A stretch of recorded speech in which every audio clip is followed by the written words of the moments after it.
Good morning, Ron, and good morning, everyone. It's Tuesday, March 3rd. Here's what's happening. The American death toll in the conflict with Iran has risen to 6.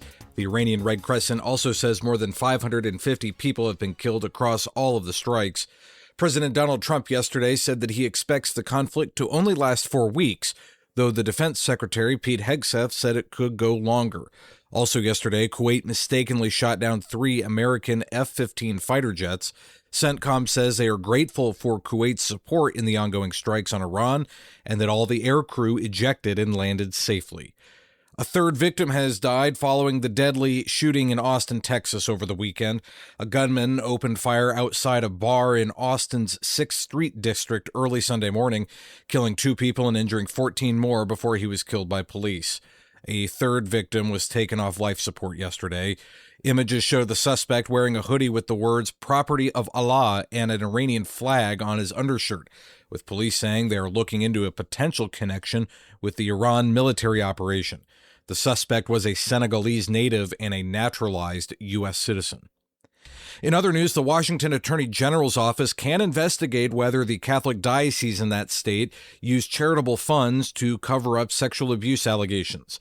The Washington State Court of Appeals ruled in favor of a lawsuit brought by the Attorney General's office when the church quashed a subpoena seeking the information. It sought records regarding clerics accused or suspected of sexual abuse or misconduct from as far back as 1940. The Archdiocese of Seattle can now appeal to the Washington Supreme Court. The Archbishop of Maceió in Brazil has declared that Catholics in his diocese who attend a traditional Latin Mass that is unauthorized under the norms of Traditiones Custodes will be excommunicated for schism. Archbishop Carlos Alberto Brace Pereira's decree is the most assertive episcopal action aimed at enforcing the motu proprio from Pope Francis. Bishops and archbishops are responsible for applying canon law in their diocese, although some canonists have said this application will likely be challenged for validity in Rome. The Mass of John the 23rd is only permitted at the Chapel of St. Vincent de Paul in Maceió, where it is celebrated every Sunday. And Pope Leo XIV has promulgated new statutes for the Pontifical Academy for Life. The new rules introduce the role of supporters, who, at the appointment of the Secretary of State, serve on the board. Supporters identify with the Academy's mission and contribute to its activities, but do not possess an academic profile.